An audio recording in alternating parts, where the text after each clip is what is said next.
Hi, I'm Nicola Graham, and welcome to Chewing Over High Performance.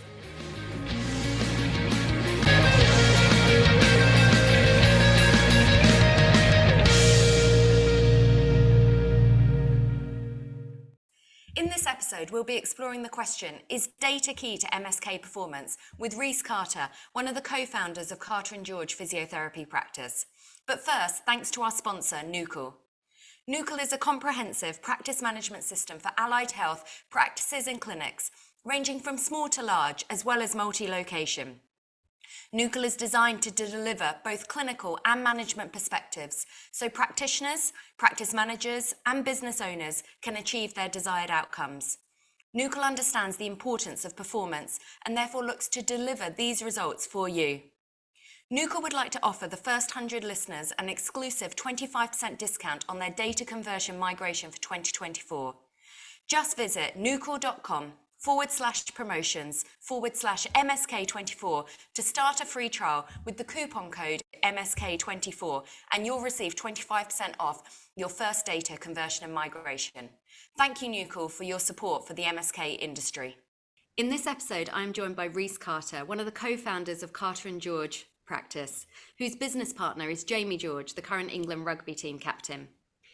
Post-graduation, Rhys's clinical career took him straight into private practice, before then a spell working in Dubai. He then returned to the UK to commence his journey as a business owner, and Rhys is currently undertaking the Goldman Sachs 10,000 Small Business course for high-growth SME companies. Led by Rhys, Carter & George has grown organically by opening new sites as well as through acquisitions, with his latest one just completing last week. This is taking Carter & George to 5 practices, and with the 6th one now in the pipeline. Rhys and I were introduced in November 22, and I was super impressed by his commercial approach. And over this time, we have quite a few conversations, and we quite often come back to the conversation and the topic of data. And so, Rhys, is data the key to MSK performance management? Thank you, Nicola. Yeah, in a nutshell, I think in MSK, there's a lot of access to data now through various outcome measures tools you can use, but also a lot of the most recent practice management softwares, they give you heaps of data points. And I think like we say, when you're treating patients, if you are not testing, then you're guessing. I'd say that's the same in terms of running your business as well. I think there's plenty of data metrics out there now that you can use to help analyze and inform decisions. And that's how we try to do it at Carter & George. So your background actually was from kind of sport yourself. I think you play quite high level sport. Obviously, your co-founder and business partner is from an elite sporting background. That's got to feed into kind of some of the, I suppose, the philosophy or the approaches that you have with Carter & George, taking that more, I suppose, kind of high performance and data-driven approach. What is it like having the England rugby team captain as your current business partner? Well, his intro would have been a lot more interesting than mine. So you should have done Jamie's. He can come on the next one. Accolades. Yeah, I mean, it's pretty cool. Jamie and I have been good mates for more than 20 years. So it's a pretty strong friendship first and foremost, but as a business partnership, it's great. There's some unique challenges, but also some great synergies there as well. I mean, firstly, some of the downsides to working with someone like Jamie is that for large chunks of the year, such as now we're sitting here in March, he's got Six Nations camp on at the moment, so he's pretty inaccessible over a kind of 10-week period, which is I'm kind of got used to now, but that poses challenges when, particularly at the stage that we're at with our business, got a couple of acquisitions done in the last couple of months, and even just logistically needing things to be signed and people to view things, and all the challenges that come with that. But from the plus side, firstly, from the day-to-day, having someone that is not day-to-day involved, breathing over your shoulder, it does allow you to be a bit more free with some of the decision making, and there's good trust between us, which helps. But yeah, also just the underpinning philosophy of what we do at Carter & George was all stemmed from elite sport. What Jamie gets access to and other elite athletes get access to is very data informed, very science backed, with no commercial gain to be made really, other than keeping those athletes on the park. And fundamentally, that's where it all started for us, was to see how we could replicate that over to the general public. And that in itself comes with lots of data points and things to analyze, which we've taken on. And I think to be honest, like if I had to blow our own trumpet, I think 5, 6 years after we started, which we're at now, I'd say we're closer to doing that than we were at the start. Which, as we've got bigger, has posed challenges, but I think actually we're doing a better job of it now than 5, 6 years ago. Okay, let's unpack that a little bit then. So, from what you're saying, just going back slightly from I suppose from your perspective, really, having Jamie as that business partner, where do you get your support from if it's not from your co-founder and your business partner? How do you address that as a challenge, just from a purely kind of a running and a strategy side of the business? Yeah, when it was smaller, it was a little bit easier just for me to do that. But as we've got bigger and having a bit more diversity of opinions from different backgrounds was important. And if Jamie's not around to do that, we've had to build our own team. So we've got a senior leadership team that's a combination of kind of operations, finance, myself from a clinical background, clinicians, and that it was pretty important to us to make sure that we were able to actually have a multiple kind of faceted opinion on that. And I don't think we're fully there yet in terms of developing that team, but we're in a good position where we have mixtures of opinions and different ways of viewing things from different backgrounds. So that I think that's pretty essential in a business that's growing like this. And we've alluded to kind of your approach from a data clinical perspective, but then how do you marriage that with the performance management side from an organizational and a leadership point of view? I assume kind of different KPIs for the clinical team compared to yourself within the leadership team and the performance of the organization. But there must be an underpinning kind of philosophy that data informs those decisions going forward. Yeah, I'd say like if you unpack that a bit, you've got and speaking kind of honestly on that, I think we've got pretty hard data-based KPIs, and I think we're pretty high volume practice now, so we've got good clinical data. So from that side, we know roughly based on conditions how many appointments, for example, it might take for that person on average to start feeling better. Taking into account everyone's a bit different, but we've got like a relatively decent range on how long it'll take per pathology, how many sessions that requires, generally from a commercial side, how much people spend on per condition, those sort of things. And then from a kind of a more business leadership side, we use pretty hard, maybe a bit harder data in terms of analyzing opportunities for us in terms of acquisition, or if we're looking to take on new members of staff or employ people, we know kind of within a pretty accurate range certain KPIs that inform decision making around that as well. So yeah, I think we use data across the whole point from delivery of care all the way through to running a business. It's pretty much all based on data, taking into account that people are people, and you're working with physios who are pretty people centric. So I'd say when it comes to managing the clinical team and how they manage patients, it isn't hard and fast data rules everything, but it does definitely inform certain decisions about offering good standard of care.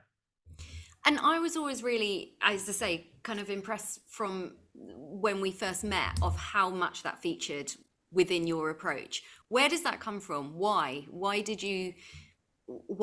it, why was it so about the data and from even kind of the initiation of, I suppose, becoming a business owner? Is that something you had read, something someone had taught you, something someone had mentored you? Where did that approach come from? Because it's not, if we compare it to, say, I suppose, sports science as a background, which is much more, I'd say, data led than what physiotherapy is, even though we talk about kind of subjective and objective measures, when we then start to talk about it from kind of a I'd say a data analytics kind of point of view, it's quite different. I would say there's different levels of data. Yeah, I don't. The honest answer is I don't really know. I mean, I was lucky. I grew up in a family that was, entrepreneurial maybe, so I was exposed to that kind of growing up, but in a very different industry than healthcare. And so maybe there was a bit of that, but I think also just as I kind of went through, without sounding too kind of righteous about it, I think I started as early in my career in private practice thinking that things were done in a kind of strange way and it could be done a lot better than it was. And I suppose then that informed me to set our business up myself because I just thought we could do things better as a physio primarily. Then as I started running a business and you start accessing different practice softwares and you start looking at some of the data that pulls from them. First and foremost, it was intrigue, like why are these practice software um, tools throwing loads of data at me if it's not important. And then I started looking at why certain things interacted with certain other things. And I don't know, if I use one thing for us, for example, a client visit average, how many times does someone come in for a certain condition? And I was comparing that against other KPIs that we'd look at and seeing how they relate to each other. And as we got a bit bigger, that data pool got a bit bigger, and we were able to compare physio versus physio or practice versus practice and see that actually clinical correlations in terms of patient outcomes and satisfaction, and that's based on patient feedback through things like net promoter scores, were actually directly correlated to KPIs on a harder, kind of more numerical basis, things like client visit average or full booking average or transaction values. And so we started matching the two. And don't get me wrong, like it's not always just purely on data, but there is a level of we can be pretty confident that a physio is performing to a good level clinically based on a series of KPIs that interact with each other, and we know, we know when we've got someone who knows what they're doing. Mm. And, but as a kind of, I suppose I alluded to, that's not the kind of always, I would say, the common approach. And maybe that's because my background started in the NHS, and our data point was basically how long is our waiting list. And as an individual, like particularly, I was in quite a busy MSK outpatient clinic in London, and that each month we were given like a sheet of our, and it was like try to get this a little bit lower, and so that was probably the only aspect. So yes, we had.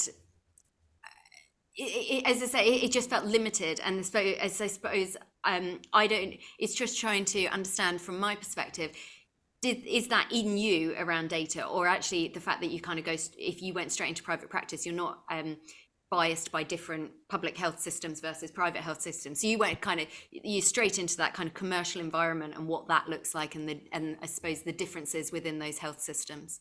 Yeah, I think that's probably it. Probably the second. I mean, I'm not from a background of statistics or maths or anything. If anything, I'm pretty poor at that generally. But my I think, yeah, it probably did stem from the idea. I kind of, but I will say I'm actually really happy this is changing. But I think that when I graduated, it was very rare for physios to go straight into private practice. It was, hope they're not listening to this, but I won't mention names, but my kind of tutors and course leads were very anti me going to private practice and kind of called me out on it a fair bit and told me I was making a fatal error. But it worked out for me, and it was the route I wanted to go. And I'm really glad, by the way, that physio is moving towards a bit more diversity and options when people graduate rather than the traditional roles. I'm not saying that you shouldn't go and do your rotations, but I do think there are other options out there. And so, yeah, I went to private practice straight away. I suppose, therefore, you are accessing, I worked in a small practice at the start, and fundamentally, the first KPI I ever learned was you got to pay for yourself. And so that's where I Out of started. interest, were you self-employed or were you No, employed? I was employed. You were employed. Okay. Yeah, and actually, I'll preface a lot of this conversation with, in our business, everyone's employed. So Okay. so there's no KPIs that are made on kind of poor clinical decision making. People get paid whether they see people or not. Yeah. So I think that's where it started really. Probably I was accessing, I was in a private sector. I wasn't influenced by KPIs about discharging people and kind of trust policies and governance and stuff. Like, really, I was just told to be a really good physio, got good mentorship, and then started figuring out that actually the better standard of care I was offering was directly correlated to better KPIs and better commercial performance as a business anyway. And so what I started realizing is that, and going off slightly on a tangent, but I think it is related and worth talking about. I think this idea that physios and healthcare in general should be following this biopsychosocial approach to healthcare, in my opinion, we can't be true in saying we're doing that if we're not addressing the psychosocial part of that by discharging people before they are better.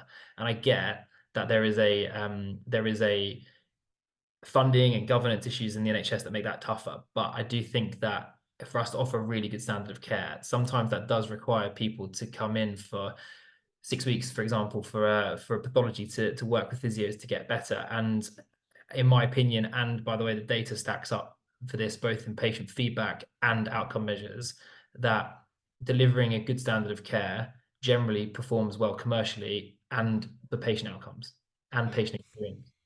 And I think that's the thing, though, isn't it? It's that it's the ability to manage people individual. So some people, one session may be appropriate depending, well, for example, like for us in Oxford, people are, we've got quite a high transitional population, so they're here and then they've gone, so they're gonna, it's not a steadfast aspect of it. But we also know, and I think this is where I think it's really interesting in MSK when we start to get the data, and it's all MSKPN as part of my kind of role, apart from being a business owner, being a director of MSKPN, has this focus on data, is that the ability to meet people's expectations or explain those expectations when they come for a clinical condition. So you alluded to at the beginning that if someone is coming for a knee problem, you roughly know how many sessions they're going to need, because we do get that as a question, like even at the initial consultation, how many sessions am I going to require? And yes, we can say everyone's different, and people will respond differently depending on whether you adhere to your rehab program or what else is going on. But we need to be able to kind of caveat that with roughly we think it will be this, because you're managing them people's time expectations, their monetary expectations. There's so many kind of parts to it. And are you saying that data you feel quite confident with now because of the volumes you've got, that it allows your clinicians to have those levels of communication and conversations with people? Yeah, absolutely. Yeah, we know very well. I'd say very.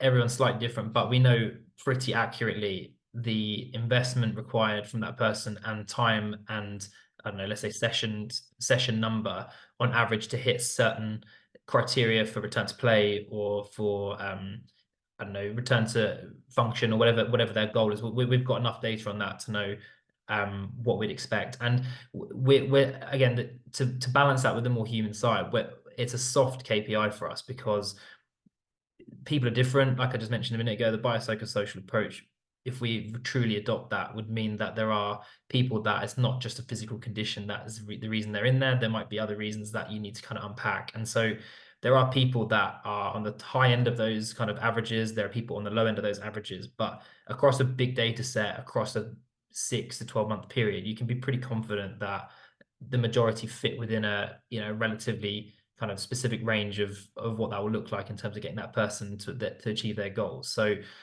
yeah, we're pretty confident on that, and we use that as a performance management tool as well. Like if you want to use not just, I think with data, you can collect as much data as you want, and these practice softwares are churning out like mad amounts of data now. But it's how you apply that data, both clinically and commercially, and also just kind of actually manage your team as well. So, for example, how we would use that type of data is that if we look through our stats and realize that a particular physio is way over treating certain conditions compared to other physios, we might need to go and speak to that person about, in our world where it's not self-employed, there's no monetary gain there. So actually, is there an education issue around different treatment pathways, and do we actually need to go back and revisit that particular pathology? Or if it's that we are discharging people really early on in the process, do we actually, is there a skill gap there or a lack of knowledge gap that we need to address in terms of sending someone on a CPD course, or do we need to have some one-on-one trainings around, I don't know, for example, it might be a physio that sees tendons brilliantly, but as soon as the lower back comes in, they've got a really low client visit average.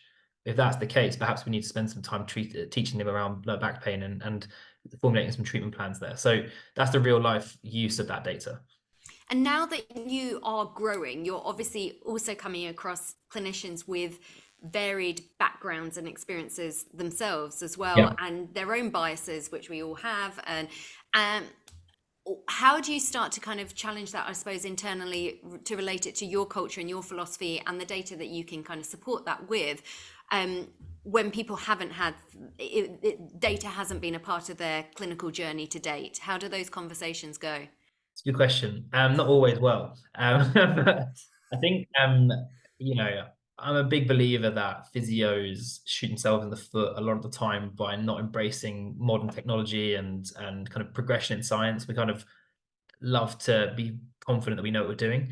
And actually, like a lot of the conversations are around, actually kind of trialing using data and realizing that actually, firstly, it's not that scary. Secondly, it makes it easier to make clinical decisions. And then thirdly, what you start finding is that patients are more engaged. Patients start fulfilling their full treatment plans rather than dropping off halfway through. patient experience scores start going up. And so usually those that embrace it find actually that it's a really good addition to their clinical skill set. Yeah, there are people that don't like using it, and I get like not everyone's maybe as kind of nerdy on that as we are, but I do think that those that do give it a chance, provided there's a structure around how to do that and how to record it, I think they're pretty happy with the results. And you, from a clinical perspective, my understanding is that physiotherapy is, I don't know what percentage it is of your business, but strength and conditioning as a service, I think you call it strength and conditioning rather Yeah. than personal training or Yeah. clinical rehab. That features very highly in your. Do you see a correlation between the two? And obviously, you obviously see a synergy between them Yeah. clinically as to why you offer them as services together. Yeah, so I'd say to go back to the first point, probably about 75% of our business is physiotherapy. We have a sports medicine service as well. But in terms of our 20%, let's say, of our business is through strength and conditioning. And it is strength and conditioning. We have UK SCA qualified strength and conditioning coaches that work with us, and they work alongside our physios.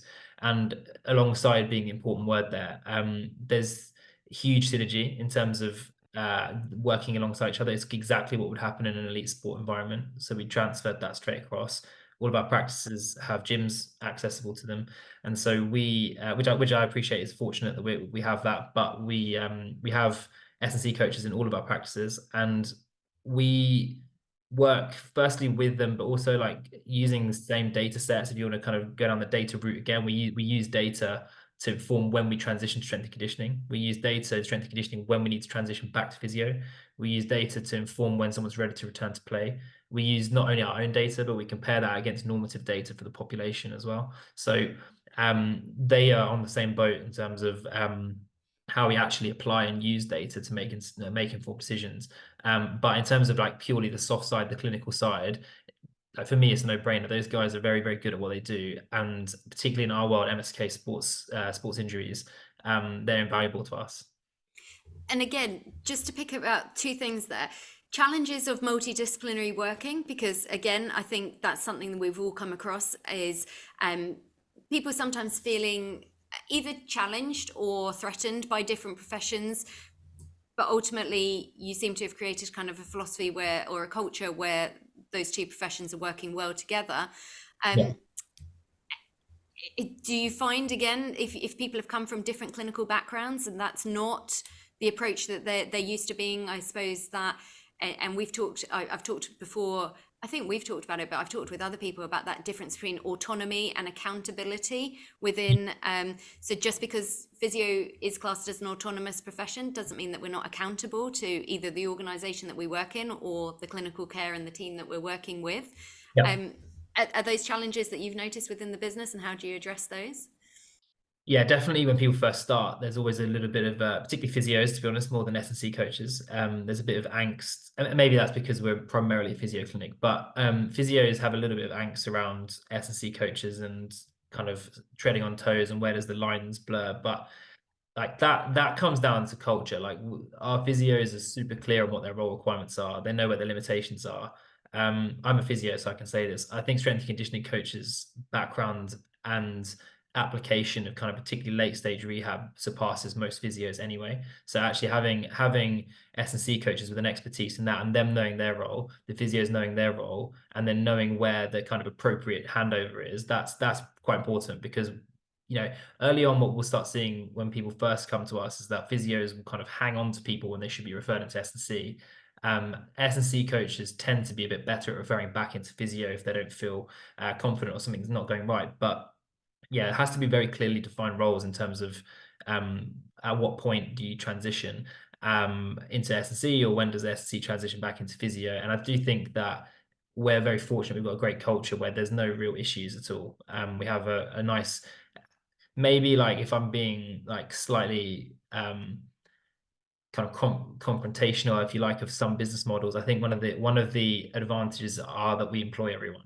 There's nothing to be gained or lost by any of our guys into referring, and that creates a lot of trust and a lot of kind of doing what's right for the patient rather than worrying about making sure that your mortgage is paid at the end of the month.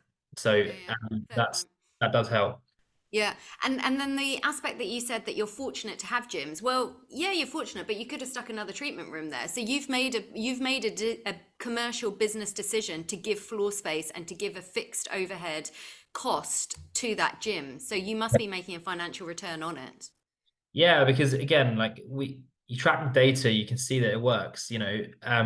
Commercially, patients patients if you're using data, patients buy in better. That's fundamentally what we've seen. Patients will then carry out their treatment plans more, which generally in private practice means they're coming back more. Everyone's happy at the end. Commercially, it works out, but equally the patients are getting better outcomes. We're getting less recurrence rates. We measure that as well. We measure recurrence and concurrence rates. So we know that they're coming back less for the same problems if they undertake a strength and conditioning program. And so for us, it's fundamental. Like it underpins all of the work that physios do. For us, it's not about getting people out of pain. It's about making sure they don't come back with that problem. And actually having access to a gym and a proper gym with proper weights and all the kind of stuff that you need, and the S&C coaches have everything they want. Those guys are able to do a really good job. And yeah, it's a big floor space. You're right. Like having a gym, you could stick a few treatment rooms in there and just go down physio route. But again, the kind of the patient data on that suggests that that would be a subpar offering if we can offer a gym instead. And because you have now done the organic growth, where obviously you have then complete flexibility of how that fit out looks like, what that team looks like. What's There's obviously benefits to that, but there comes with a higher cost compared to when you go along the acquisition route. How do you start to then kind of marry the cost of change within your business, or is it too early days on some of these acquisitions to see how that's going to cost you to actually change practices and change beliefs maybe, or business models when you go along that acquisition route? Yeah, so good question. I think really we've got a pretty structured acquisition strategy once we do come into a place. So a lot of the kind of, let's say, first 60 days are built into our strategy. So we know that for the first 60 days, we may not find everyone adopts what we want to do, or we might say there's a bit of resistance or changing softwares or managing by numbers and kind of all of these changes that we start to implement. We do it softly because we know that physios naturally aren't, I appreciate I've got a kind of a tough talking gig on this one because not everyone necessarily agrees with how I do things, but I do think that generally speaking, we try to change things softly, gradually. So we build that kind of loss, if you like, into the acquisition cost. So by 60 days, normally we've kind of got everyone where we want them, and we often delay. So like we've done these two acquisitions in the last 2 months. So you won't probably hear of that kind of from a branding marketing perspective until about 2 months after the acquisition's done, until we got everything how we want it. Yeah, fair point. But you individually must be taking on some quite steep learning leadership Yeah. ex- experience during this time as well. Yeah, it's fun. I like it. It's not easy, I'm not gonna lie. And I think physio, again, I've had to be critical of our profession. I think maybe at some point I'd love to see the degree program address the idea that, things like management and leadership and the world outside of the NHS should be addressed. I don't know if that in my opinion should change, but that's for a job much bigger than me. But I do think, yeah, it's interesting. This Goldman Sachs course I'm doing is actually pretty handy. I know you've done it, so you could probably speak as a alumni, but I think that will be some more formal ways of helping me address those problems. But the beauty about being a physio and running a business is that you've got both elements that you've got access to. So you have that human side. Not many physios get into physio if they're not human centric. Like you generally can talk to people, you can have a conversation, you're empathetic. So you have that side of your leadership that's a natural strength anyway that people should lean into. To then marry that with good data analytics and learning a few tricks around kind of actually how to structure business plans, and like, I know it sounds such a cliche, but like actually getting a strong team of people around you that offer different skill sets. um I sit in the middle really between this nice blend of commercial acumen and fully clinical acumen, and I kind of sit in the middle where I've got to make decisions on both. And that's, I think, a strength. I think I think if I was purely clinical and didn't have any business interest, I'd probably make poor business decisions. If I was purely commercial or financial background with no clinical background, I'd probably make pretty poor decisions for patients. So actually having that blend, I think, is probably a unique skill set that we have. And I think physio should lean into that more, because generally speaking, like, you've got a lot of the traits, what it takes to be a good leader as a person, and the business stuff you can learn. I completely agree. And I've had this conversation with people where we talk about investment in MSK space, because I also think it's pretty unique how you're going on this journey through without external investment, from the point of view of retaining. And the same I did through a management buyout, and the acquisition that I did, it's through retained profits within the business. And while that means that you don't have to, I suppose, account to someone else externally, but it's also, it means you're managing your cash flow for a start point, which is a great thing for a business. But the point around that leadership and having, so if you're going from that external investment, that you've got different stakeholders that have suddenly got a say in the business. But I agree, from the point of view of healthcare professions, I think have got a fantastic ability to lead, because we have that empathetic soft skill, which isn't easy to, it's easier to teach the technical kind of Yeah. skills to someone than it is to teach that ability to communicate and to have a high degree of emotional intelligence. So yeah, having clinicians at that, in that senior leadership team, and I assume going forward now you're going to have a mix of both clinical and more Yeah. from the kind of, I suppose, finance, accountancy kind of background aspects around that. Yeah, exactly. Yeah. So like even now we've got a finance director who's got a background in corporate finance, zero clinical background. That gives us a big boost in terms of a kind of a commercial decision-making acumen. But everyone else at that table has got a clinical background. So Yeah. it's just equally balanced. And so that just makes it easier. And that aspect is then where I think that balancing that nuance between being a data informed company and a data led company. I literally, even last week, I was reading someone put a LinkedIn post about bringing the human element back and about data. And I'm like, why? They're not in competition with each other. Data can't make decisions on its own anyway. It's not alive kind of thing. So it requires a human to use that in an appropriate way. And that's why I think having clinicians at that leadership team, and seeing that nuance between being data informed rather than, or the other side of being, I suppose, unethical or immoral and using data to make a bad decision, Yeah. just because you can see that it's kind of backed up. But the bit that I suppose I'd like to really pick up briefly, because I think it is really important, is data is only as good as it's kind of collected, it's managed, it's communicated. We can make data show any picture that we want it to, really. How do you marry that kind of, I suppose, governance of it within your, because there will be certain things that you'll be looking to achieve and therefore you can kind of direct it in one way, but how do you marry that objectivity within actual data when there's humans involved in it? Yeah, it's a good question. And it is probably like one of the most important things to address when it comes to data. Firstly, having consistent data so you can compare against like for like. For example, if we do an acquisition, the very first integration task we do is to get everyone on the same practice management software, because that gives us immediate access to good data that we can compare site for site, physio to physio. And that allows us to see where there are holes, where there's not, where we need to retrain, and to kind of blend the 2 points we were just talking about just there.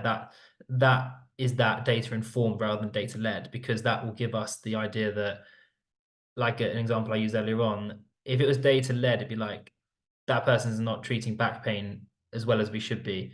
Like, let's do something about that. Kind of from a management perspective. If it's data informed, it's like there's an issue there with back pain. We've noticed that in the trends. Let's actually use that data to then address that by retraining, or having a conversation around confidence or something there. So I think that is the human side of it, and that is important to address. But in terms of going back to the point about making sure the data is correct, we use primarily practice management software, but we have dashboards that we integrate with 2 or 3 different data collection tools that all pulls into dashboards that are accessible by our senior team, and we're pretty transparent with data. So that feeds down to most people in our organization who will know what's going on from that side. And yeah, we've that's the bit that takes a bit of time, making sure you've actually got the right data, the right input, you know what you're tracking. There are certain things, practice software to practice software. For example, we've done acquisition, they've gone from one to the other. The same wording might be actually, I know, let's say average transaction value, that might be a different value in one software to another based on how they record that data. So you do have to be very accurate about how you're recording it, because at the end of the day, if you're using data to make decisions around people or around processes or growth, you don't want to be making decisions on poor data. So that's like No. data 101, get that bit right. Yeah. And then the last point around data and around kind of, I suppose, MSK, there is I think it's a pretty unique business to have such a data informed approach. And I know that, having spoken to kind of quite a lot of small SMEs, and I'm sure you find that having now spoken to a lot as well. Do you feel a responsibility to share that data wider from the point of view of conditions, clinical? Obviously, there's aspects that will be commercially sensitive and are very specific to your organization and how you run it. But Yeah. what becomes the larger approach, or that larger shift in people's thinking around data in MSK, if it's all held internally and not used in a more public way? No, it's a good question. I mean, from my side, the commercial stuff, yeah, there's some sensitivity around that you probably wouldn't go, throwing around everyone. But from definitely from a patient side, there's no reason why that data shouldn't be shared. Like, that should be widely accessible data. If there was a channel to share that better and easier, that would be good. If someone could create that, that'd be great. But I also think, I won't signal out any insurance companies, but I would say that if they incentivized providing good data to prove good patient outcomes with certain practices, and that was rewarded commercially by increasing fees, I'd say that would be a better driver for a lot of physios to get better at recording data. At the moment, those companies asking people to record data and submit it in a difficult, time-consuming way that then costs the company money from time, but also they're getting paid at 50% of their private fee, for example. If that's the case, there's no incentive for people to provide that data. Why would they want to? If that was an easier, streamlined way to do it, that was rewarded, if you could demonstrate good clinical outcomes, that would be a pretty good carrot for people to chase. Yeah, I completely agree. Rhys, that's been insightful, and thank you for sharing your kind of thoughts on it. As I say, it's a topic that I find super interesting from the point of view because it's pretty unique. I don't think it's talked about enough, and it needs to be, because every other industry and market takes a very data informed approach. And the fact that we are evidence-based, evidence-informed, kind of sitting within that medical, it just makes sense to me. So yeah, thank you so much for your time, and good luck with the next stage of your journey. Thank you very much, and I hope that was interesting, not too boring. Data can be a bit dry, but hopefully that was interesting. Yeah, no, it was great. Thank you, Rhys. Well, that was the end of the second episode of Chewing Over High Performance. It's really insightful for me as a fellow business owner, and also someone who's undertaken the Goldman Sachs program, to talk to Rhys about his approach to data. As I said, I don't think it's an approach that is common. I don't think it's something that happens in a lot of conversations, but I do think it has its role. It allows us as practitioners, as business owners, as MSK professionals, to be able to have those conversations to the wider stakeholder group, to inform our practice, both clinically as well as commercially, and understand the importance of data to being data informed rather than solely data led. I hope you enjoyed that episode, and next month I'll be joined by Dan Howes. Dan is a high performance coach, mentor, and lecturer. In Dan's episode, we're going to be specifically talking about the topic of leadership and learning in high performance environments. This is an area that I have a real interest in, as I believe it plays such a pivotal role in growth and development, both as us as individuals, but as well as organizations, and the performance element in this perspective.